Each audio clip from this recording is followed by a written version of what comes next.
beleza? Gente, olha só, bora para mais um tema super interessante nesse processo de preparação nosso, tá? A engenharia genética ameaça a dignidade humana? Interrogação. Poxa, Sam, tema pesado. Não, gente, é um tema gostoso. Vou falar de maneira bem leve com vocês sobre o tema, com informações pontuais para te ajudar nesse texto, beleza? Então, como que a gente começaria um texto como esse? Eu comecei aqui com Steve Jobs, gente, com uma citação que ele fala que a tecnologia move o mundo. Ou seja, o desenvolvimento tecnológico, todos esses avanços, inclusive na área da ciência, esses avanços todos movem o mundo, né? Fazem com que haja esse progresso, esse avanço. Beleza. Tá, e esse avanço significa o que do ponto de vista da engenharia genética e no desenvolvimento dessas pesquisas? Gente, significa melhoria de vida, melhoria de qualidade de vida, expectativa de vida, é, algumas doenças, desaparecimento de algumas doenças, e esse processo todo, em termos de tempo, só para a gente localizar, ele se intensificou a partir da segunda metade do século XX, tá? Então a gente teve um desenvolvimento muito forte da engenharia genética a partir desse período. E aí, só que ao mesmo tempo que houve esse boom, né, esse intensivo início de estudos em relação à engenharia genética, algumas questões começaram a ser discutidas. Poxa, mas o homem brincando de Deus, até que ponto realmente não é preciso ter parâmetros, questionamentos, exageros, até que ponto a bioética entra nessa questão, né? Então a gente joga com uma possibilidade de tese ali, você demonstrar no seu D1 os avanços científicos ou os avanços que foram possíveis, que contribuições a ciência e a biotecnologia trouxeram para a nossa humanidade, seria um D1 perfeito, né? Só que no D2 também você faz essa ressalva. Poxa, a gente precisa também ponderar, fazer alguns questionamentos a respeito desses avanços, desse cuidado, né? Com a questão da ética no que se refere à engenharia genética. Introduçãozinha bonitinha, bem feita, bem organizadinha.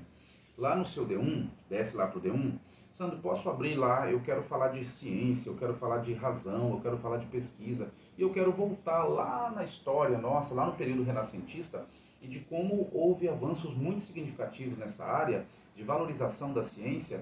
Isso representa, isso demonstra como o ser humano, historicamente, vem empenhado na tentativa e na busca do desenvolvimento em diversas áreas, inclusive, e especialmente, né, que é o tema, na área voltada à tecnologia e o conhecimento acerca do corpo humano, beleza? Então a gente pode puxar por aí. Tá, mas Sandro, como que surgiu essa história, já fazendo um gancho e saindo lá do Renascimento? Qual é o objetivo inicial da manipulação genética, da engenharia genética? Gente, uma das duas coisas importantíssimas que você tem que frisar é o fato de que isso tudo, esses avanços, significaram o quê? Eles foram na direção de resolver duas coisinhas. Primeiro, o problema da fome, ou seja, com a produção de alimentos transgênicos ou modificados mais fortes, mais resistentes a pragas, né? Para que você pudesse, em larga escala, produzir alimentos e matar a fome de muitas pessoas. Poxa, é um objetivo nobre, muito bacana. Mas também o que, Sam? No sentido de resolver problemas relacionados a algumas doenças. Puxa, produzir medicamentos como a insulina, ou seja, a engenharia genética representou um avanço muito grande, tendo em vista essas duas questões, o desaparecimento de algumas doenças, né, e a solução do problema da fome, beleza? Tá, e dentro disso tudo, dentro desse processo, desse projeto de desenvolvimento da engenharia genética, nós temos uma coisa que você tem que citar que é muito importante, aquele mega projeto chamado Projeto Genoma Humano. Esse projeto muito bacana, gente, que começou, até anotei a data aqui, em 1985, tentativa não, um projeto com o intuito de desvendar, né, conhecer, mapear o DNA humano e com isso, gente, você conseguir resolver uma série de problemas relacionados a doenças, cura de algumas doenças, enfim, o avanço extremamente significativo da ciência no que se refere ao conhecimento do nosso corpo. Muito interessante você citar o projeto Genoma Humano. Obviamente, aí com isso, fechando o seu D1, né, a qualidade de vida, a busca de qualidade de vida, já que a gente vai conhecer e mapear esse nosso corpo e o nosso DNA para conhecer essa série de problemas vindouros. É óbvio, né, gente, que todos esses avanços não estão disponíveis a todas as pessoas, beleza? mas é uma tentativa e foi um estudo bacana, já fechado, um estudo internacional desse projeto Genoma Humano, de grande fôlego, né? E que os resultados a gente vai sentindo ao longo dos anos, beleza? Tá, mas isso tudo, Sandro, no meu B2 eu vou mostrar os questionamentos.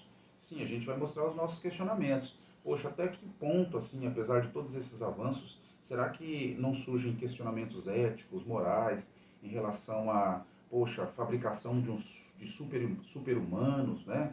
Eu vou escolher a cor dos olhos, eu vou escolher o sexo do bebê, eu vou escolher a cor do cabelo, ou seja, será que essa manipulação genética ela não precisa de filtros, ela não precisa de de leis que regulem o setor? Nós temos no Brasil uma coisa bacana para você citar, a questão da lei de biossegurança de 1995. Essa lei é bem interessante mesmo, e essa não é só essa lei no Brasil, não, nós temos também leis que regulam o setor no sentido de fazer com que aberrações não surjam, né? Com que de repente pesquisas sem limites na área da engenharia genética possam ser feitas. E tem um caso, se você pesquisar até do chinês, que fez aquela pesquisa super polêmica com relação àqueles bebês em manipulação genética lá e focado especificamente na questão da AIDS, né?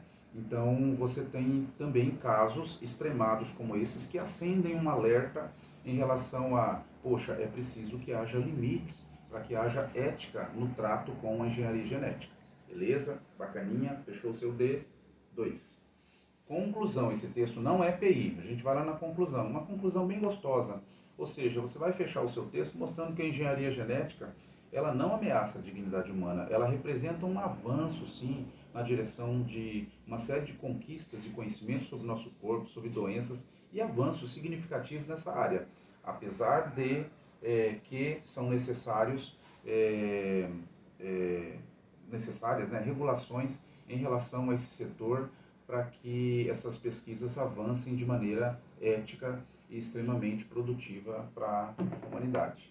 Tá vendo? Texto gostoso, sem problema nenhum a gente consegue montar isso aí. Bora?